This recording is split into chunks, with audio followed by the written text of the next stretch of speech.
एक बार की बात है, एक जंगल में एक हाथी रहा करता था जो कि बहुत ही दुष्ट था। वो जंगल के बाकी जानवरों को बहुत परेशान करता था। जंगल के सारे जानवर उससे बहुत परेशान रहने लगे थे, लेकिन वो उसका कुछ कर नहीं सकते थे क्योंकि हाथी आकार और ताकत दोनों में ही उनसे बहुत बड़ा था।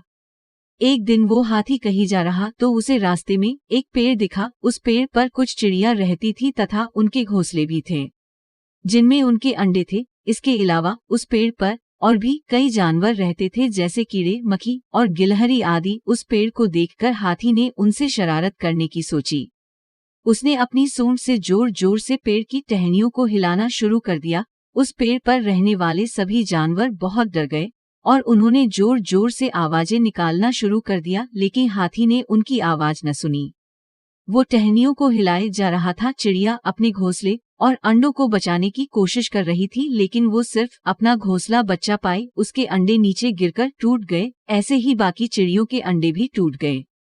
सारी चिड़िया उड़कर दूसरे पेड़ पर चली गई। कुछ देर बाद हाथी भी वहां से चला गया। सारी चिड़िया वहीं बैठ के रोने लगी और कहने लगी कि वो इस हाथी को नहीं छोड़ेगी, इसने हमारे अंडे तोड़े हैं। उनमें से कुछ चिड़िया ने कहा कि हम उस हाथी का क्या कर सकते हैं, वो तो हमसे ज्यादा बड़ा और ताकतवर है। उनकी सारी बातें पास बैठा एक कौवा सुन रहा था। उनकी बातें सुनकर कौवे ने उनसे कहा कि यदि तुम उस हाथी को सबक सिखाना चाहती हो तो मैं तुम्हारी मदद कर सकता हूँ। उसने कहा कि इस हाथी ने उसको और उसके दोस्तों को भी बहुत तंग किया है, वो भी इससे बदला लेना चाहता है।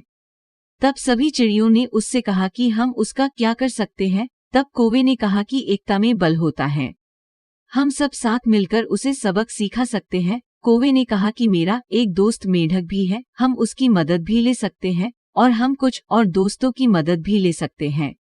उसकी बात सुनकर कुछ चिड़ियों में हौसला जाग गया। उन्होंने कहा कि हम भी इस काम में मदद करेंगे और हमारे कुछ दोस्त भी थे उस पेड़ पर जैसे गिलहरी और मक्खी, वो हमारी मदद करेंगे। फिर वो सब जोश के साथ हाथी को सबक सिखाने के काम पर लग गए। उन सब ने एक प्लान बनाया और जब हाथी सो रहा था तो मक्खी और गिलहरी को उसके पास भेज दिया, जिन्होंने उसकी नींद खराब कर दी। हाथी ने जैसे ही अपनी आंख खोली, कौवे ने अपने बाकी कौवे दोस्तों के साथ मिलकर हाथी की आंखें फोड़ दी, जिससे हाथी को कुछ भी दिखाई नहीं दे रहा था। वो इधर उधर भागने लगा। चिड़िया भी उसे चोंच मार के खाएगी और भगाने लगी। हाथी खाएगी और जा रहा था, तभी उसे आता देख मेढक जो वहां उसका इंतजार कर रहे, वो आवाज निकालने लगे। मेढकों की आवाज को सुनकर हाथी को लगा कि वहां एक तालाब या नदी है। उसने ये सोचकर छलांग लगा दी और मर गया। अब जंगल के सारे जानवरों को उससे छुटकारा मिल गया था। अब वो खुशी से अपना जीवन बिताने लगे।